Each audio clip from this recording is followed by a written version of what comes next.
Halo sobat film, ketemu lagi di channel Klise Film. Di sini akan selalu membahas berbagai jenis genre film. Nah, film kali ini bergenre drama fiksi ilmiah, trailer tahun 2006 yang disutradarai oleh Alfonso Cuarón. Diperankan oleh Clive Owen, Julianne Moore, Michael Caine, Claire Hope, dan lain-lain. Film ini diambil berdasarkan novel karya James dengan judul yang sama, yaitu The Children of Men. Film drama kali ini adalah film terbaik sepanjang masa menurut saya. Dari segi penggarapan, latar tempat kejadian menggambarkan begitu sangat nyata. Inilah yang membuat film ini berbeda dengan film drama yang lain. Menceritakan kejadian pada tahun 2027 setelah 18 tahun infertilitas atau ketidaksuburan manusia di seluruh dunia. Peradaban berada di ambang kehancuran saat manusia menghadapi kepunahan. Banyaknya para imigran yang melarikan diri dari kekacauan dan perang yang telah terjadi di seluruh dunia. Di seluruh dunia terdata sudah tidak ada lagi seorang wanita yang hamil. Namun salah satu imigran gelap yang bernama Kay diketahui oleh beberapa kelompok kalau dia sedang hamil. Dan seorang laki-laki yang bernama Theo harus menyelamatkan Kay atau imigran gelap yang sedang hamil itu. Bagaimanakah ceritanya? Jangan kemana-mana, tetap di Klise Film.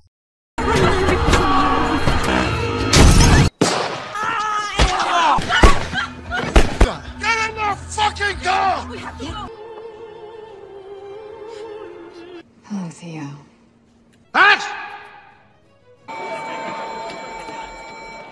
And again, just breathe out and push. Out. And come on. Keep the head so beautiful.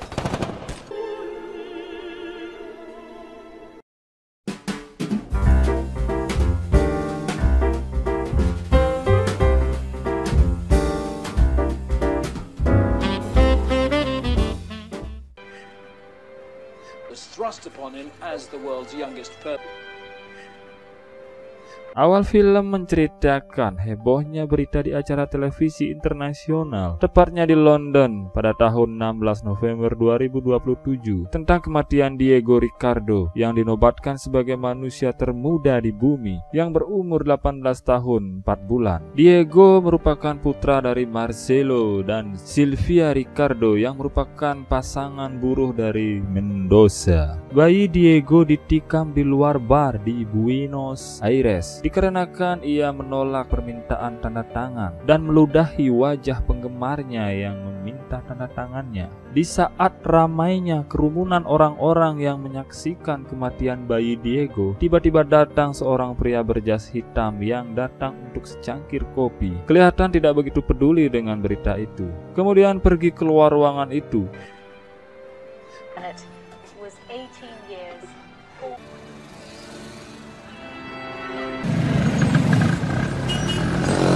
Saat dia berdiam diri sejenak, tiba-tiba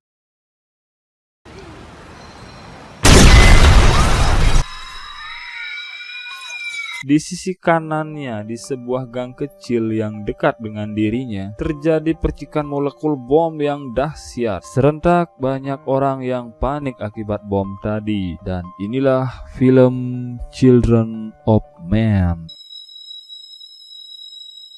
Pria yang hampir terkena bom tadi pergi ke gedung Kementerian Energi Hemat Air Selamatkan Nyawa. Jadi agak panjang nama kementeriannya. Kelihatan di sana semua pegawai di gedung itu menyaksikan berita kematian bayi Diego. Ia menjadi pengingat atas 18 tahun kemandulan yang telah diderita manusia. Dan gelar manusia termuda di dunia beralih kepada seorang wanita yang berusia 18 tahun 5 bulan dan 11 hari. Tetapi pria itu tidak begitu menghiraukan berita itu. Ia kemudian pergi menemui salah satu aparat di sana yang bernama Veron, Pak Gravitis, membicarakan tentang kematian Diego yang ternyata mempengaruhinya lebih dari dugaannya sendiri. Kemudian ia meminta izin pulang mungkin pria ini bekerja di sini. Katanya untuk menyelesaikan pekerjaan rumahnya. Pria itu pergi menumpangi kereta api. Dalam acara TV pada kendaraan umum itu menyiarkan berita-berita kehancuran dunia akibat ulah manusia yang anarki. Pria itu duduk seperti merenung sendiri. Di perjalanannya juga terdapat aksi orang-orang melempar kereta itu dengan batu dan tongkat kayu.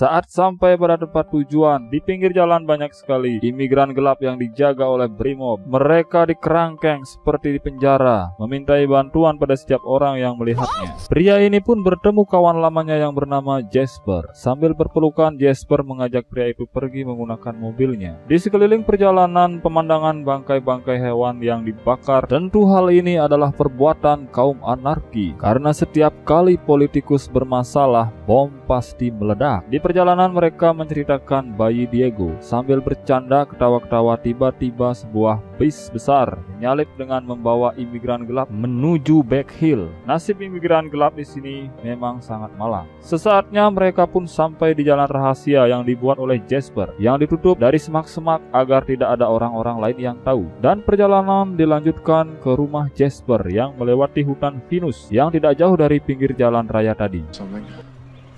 Honestly, Jasper. Yeah, but if I did that, I wouldn't have anything to look forward to. Jasper Velmer ternyata pernah mendapatkan gelar kartunis politik terbaik pada tahun 2010.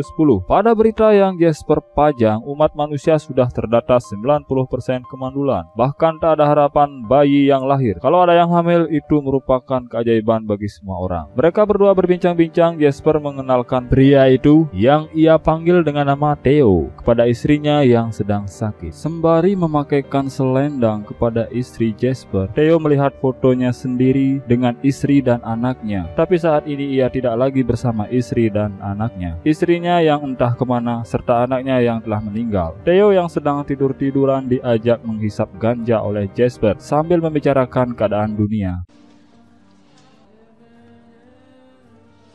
Theo mengatakan meskipun obat mandul sudah ditemukan, tetapi sudah terlambat karena dunia sudah hancur, bahkan sebelum kemandulan terjadi. Setelah pembicaraan serius itu, mereka berdua ketawa ketiwi. Theo yang masih memikirkan ledakan saat itu membuatnya agak trauma. Tetapi Jasper menghiburnya dengan menghidupkan musik dan mereka ketawa ketiwi lagi.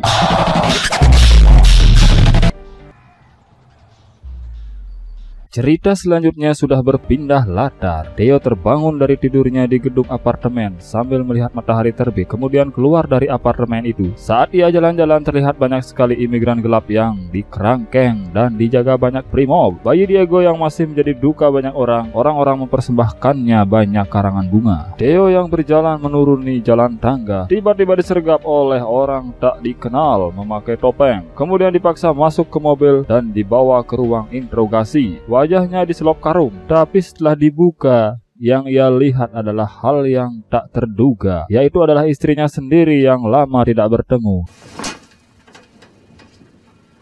Hello, Theo.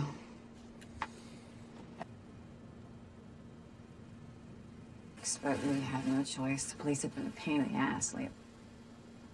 Cut the lights. Ternyata istrinya yang merencanakan untuk menangkapnya. Setelah kekagetan tadi, Theo diajak keluar ruangan itu dan masih berada di ruang yang sangat luas. Istrinya meminta bantuan Theo untuk mendapatkan surat transit. Hanya Theo yang bisa mendapatkan surat itu, karena yang membuat adalah temannya Theo. Tujuannya untuk seorang gadis imigran gelap. Theo harus membawanya ke pantai melewati pemeriksaan keamanan. Hal ini sebenarnya berbahaya, tapi ini genting. Theo yang ragu dengan permintaan istrinya, disergap lagi ke mobil, dibawa keluar jauh dari tempat tadi, diturunkan di jalan. Rencana Julian atau istrinya harus dilakukan Theo. Theo yang masih bingung dan belum mengetahui kenapa ini harus dilakukan, terpaksa harus mencari surat transit itu ke kawan lamanya. Di samping itu, kelompok istrinya juga selalu mengawasinya. Dengan mengenakan jas yang rapi, Theo sampai menuju lokasi tempat temannya yang bernama Martha, dan mereka berdua berpelukan seperti Teletubbies. Couldn't save like it. Diajaklah Theo makan-makan. Sambil bincang-bincang, Martha menanyakan tujuan Theo datang menemuinya. Setelah mengetahui tujuan Theo menemuinya, Martha sempat membentak anaknya karena sulit dikasih tahu. Kalau dikasih duit baru tahu.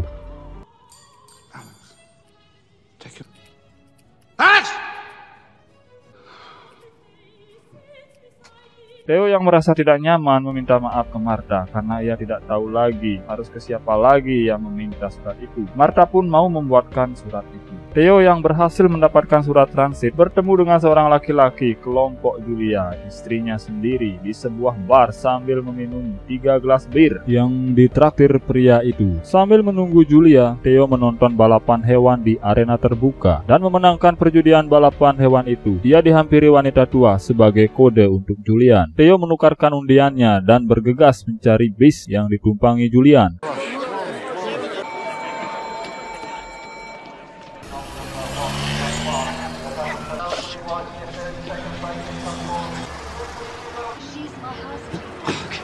Hampir saja ketinggalan. Ia pun berhasil masuk bis dan melihat wanita tua itu dengan membawa hewan peliharaannya memberikan kode bahwa Julian berada di atas. Ia segera ke atas menemui Julian seorang diri. Sempat ngobrol-ngobrol sebentar, bis berhenti, Julian turun dan Theo mengikutinya.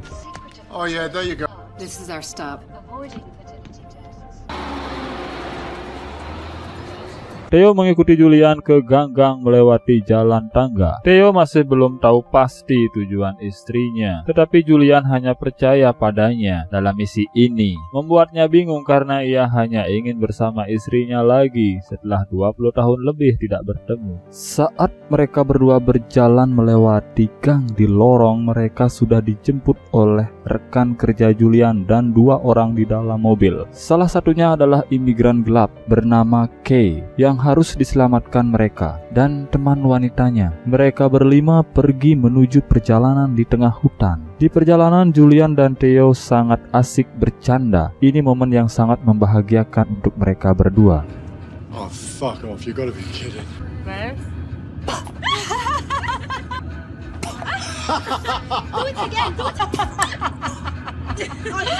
Akan tetapi di perjalanan mereka bertemu hambatan. Ini hambatannya. We're gonna make it. Come on, we're I'm gonna not make it. gonna make it. I'm not gonna make it. Jesus!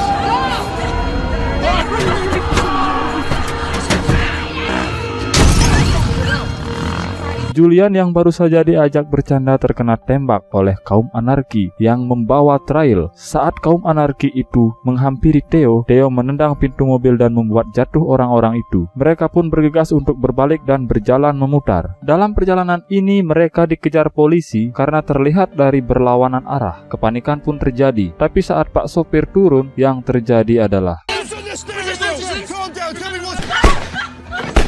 Get in the fucking car! sesaat setelah itu mereka berhenti di tengah hutan dan menaruh mayat Julian di bawah pohon. Julian diberikan sedikit ritual oleh Kay dan teman wanitanya. Theo hanya bisa bengong, berjalan menjauh dari mayat istrinya, mengambil sebotol minuman di tengah jasnya, mengambil rokok. Tapi saat mencoba untuk merokok, Theo terlungkup di bawah pohon.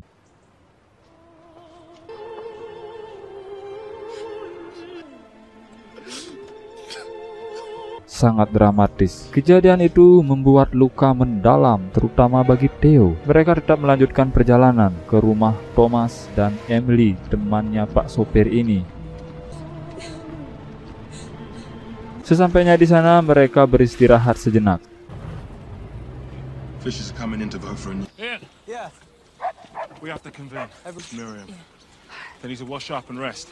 Saat Theo berada di luar, Kay memanggilnya. Mereka bertemu di ruang kandang sapi. Sesampainya Theo menemui Kay, mereka berdua berbincang. Theo yang menganggap Kay berada di sini sudah aman-aman saja, malah ingin meninggalkan Kay. Kay tetap meyakinkan kalau dia hanya percaya padanya. Karena hal itulah yang disampaikan oleh Julian, istrinya Theo, kepada Kay. Theo yang sempat kebingungan, Kay malah membuka semua pakaiannya. Dan saat itulah Theo tahu kalau Kay sedang hamil dan sebentar lagi akan melahirkan. Trouble myself. I'm sorry. Wait!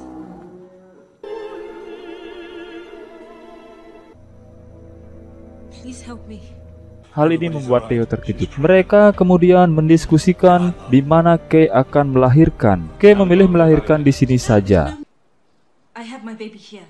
Then you get me to... These are organized safe houses, no more than 3 days in one place. Saat malam menjelang pagi tiba, Theo yang lagi bersantai tanpa sengaja melihat ada seseorang yang datang membawa trail, kelihatan seperti orang yang menembak Julian. Theo yang penasaran menguping pembicaraan mereka dan Pak sopir itu. Ternyata mereka punya rencana yang buruk untuk Kay, Theo, dan teman wanitanya. Bayi Kay akan diajak mereka di tempat ini dan akan menghabisi Theo dan teman wanitanya.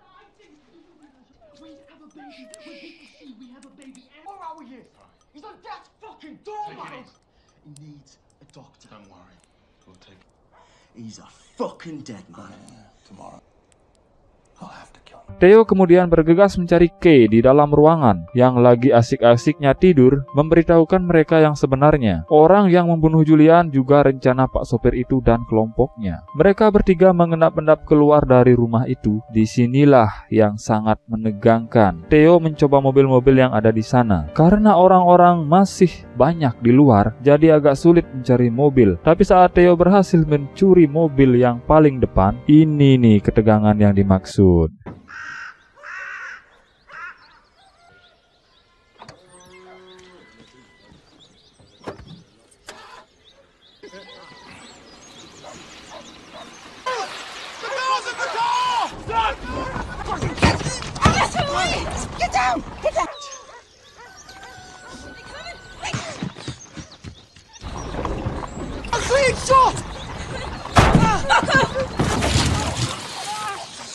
Miriam!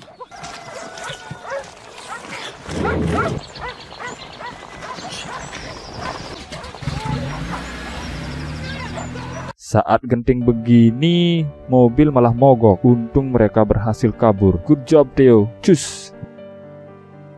Mereka menuju rumahnya Jasper. Sesampainya di sana, rumah kelihatan sepi. Theo yang masuk ke dalam melihat Jasper duduk di kursi bersama istrinya. Dengan mata terpejamkan, Theo mengira, What?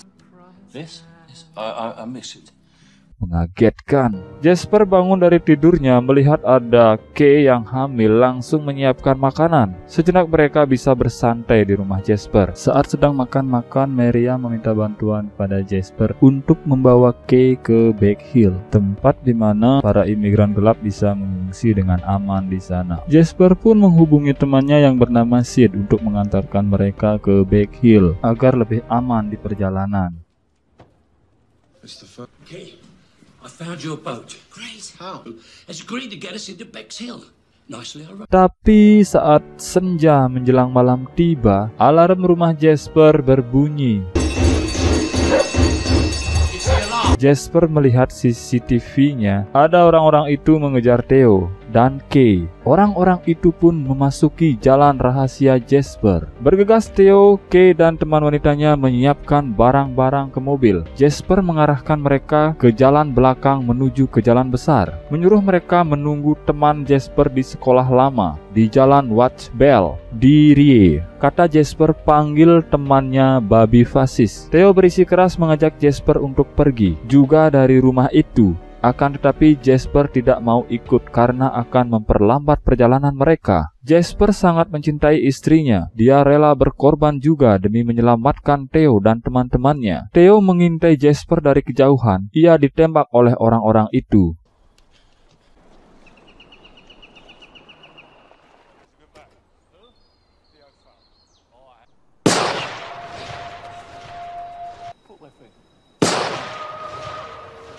Dengan raut wajah sedih, mereka pun segera menuju alamat yang diberikan Jasper.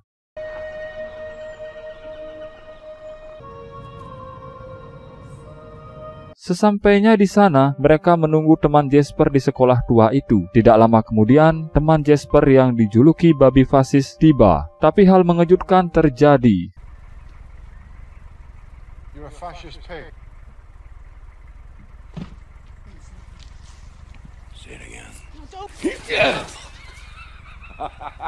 Ternyata cuma bercanda di situasi menegangkan. Babi fasis mengantarkan mereka ke Back Hill. Di perjalanan, Kay merasa kesakitan dengan kehamilannya, tetapi Maria mengelabuinya dengan mengatakan kalau Kay sedang mabuk. agar tidak diketahui oleh babi fasis kalau dia sedang hamil. Sesampainya di tempat itu, mereka disuruh babi fasis mencari patung tentara, dan di sana mereka akan bertemu wanita Gypsy yang bernama Marika yang selalu membawa anjing kecil. Dia akan mencarikan mereka tempat menginap. Kemudian mereka diberangkatkan lagi dengan kendaraan bis bersama pengungsi lain. Kay yang sudah kesakitan dengan kehamilannya harus bertahan di bis itu.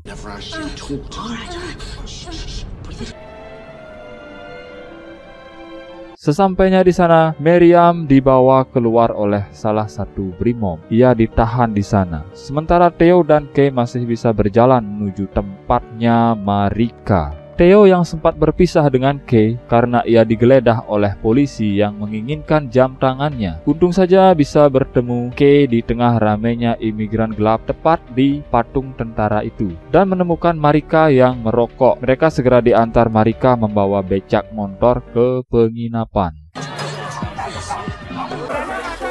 Marika? Kay yang sudah kesakitan bisa bertahan sampai di ruangan penginapan dan berhasil melahirkan di sana dengan selamat dibantu oleh Theo. Just breathe out and push out. Come on. Saya salut sama Theo. Menjelang pagi tiba, babi fasis datang menemui mereka. Di tengah kacaunya keadaan di luar tempat itu pun juga akan dihancurkan oleh pasukan militer karena banyak teroris di dalamnya. Jadi, babi fasis atau Sid akan mengeluarkan mereka. Kay yang menutupi bayinya dengan kain akhirnya dilihat oleh Sid dan segera membawa mereka keluar. Anehnya, Sid menodongkan pistol kepada mereka. Ia malah berpikir untuk menjual bayi Kay. Ternyata Sid tidak bisa dipercaya. Marika dipukul oleh Sid. Saat Sid lengah, mereka melakukan perlawanan. Marika memukul Sid dengan tongkat kayu.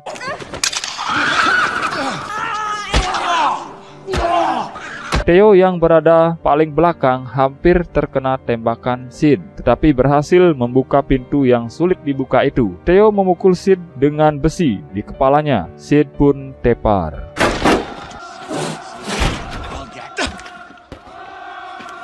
Theo meminta perahu ke Marika. Karena Marika tidak bisa bahasa Inggris, Theo memberikan petunjuk dengan gambar di tembok. Kemudian mereka berjalan lagi di tengah ramainya barisan masyarakat bersenjata. Marika mengajak Theo dan Kay di sebuah gedung menuju kamar temannya untuk beristirahat sejenak sambil menunggu perahu 1 jam lagi.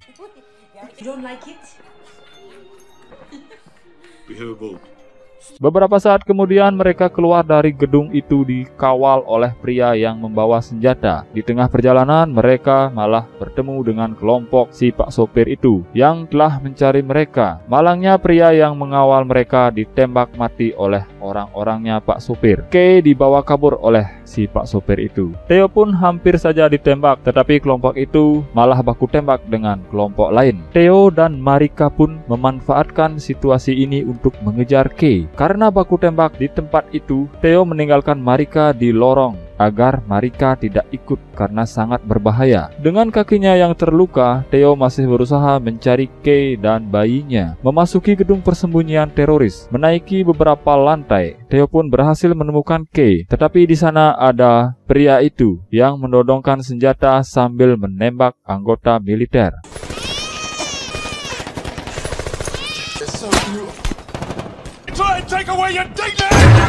Theo dan Kay berusaha secepatnya keluar dari gedung itu. Saat Theo dan Kay yang membawa bayinya, banyak sekali orang-orang yang menyaksikan dengan penuh keajaiban dan kesedihan, termasuk semua anggota militer yang memasuki gedung itu.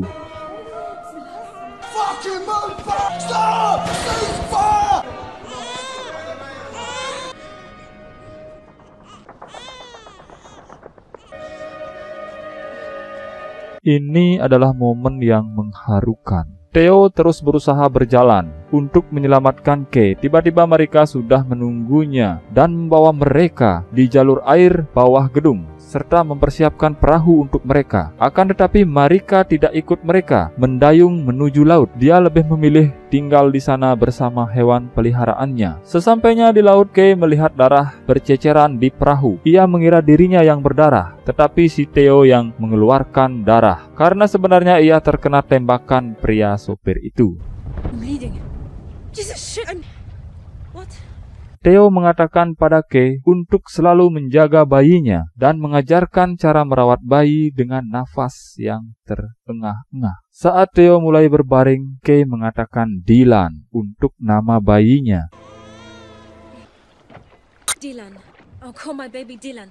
Dalam posisi duduk, Theo memejamkan matanya. Tidak lama kemudian, kapal tiba mendekati mereka. Kay dan bayinya berhasil diselamatkan, dan film berakhir dengan banyaknya suara anak-anak yang menandakan populasi manusia kembali lagi. Dylan sebenarnya adalah nama dari anaknya Theo dan Julian. Entah kenapa Kay bisa menamai anaknya sama dengan nama anak Theo dan Julian. Baiklah sobat film, itulah tadi film Children of Men. Menurut sobat film, bagaimana film ini? Silakan komen di bawah ya. Semoga bisa menambah wawasan sobat film tentang arti dari pengorbanan yang telah dilakukan oleh seorang laki-laki demi menyelamatkan satu wanita hamil di dunia, sehingga peradaban manusia bisa terwujud kembali dan hidup berbahagia. Oke sobat film, jangan lupa like and subscribe, share, komen di bawah ya, sehingga sobat film tidak ketinggalan review film yang selanjutnya dari kami. Terima kasih telah menyaksikan video ini.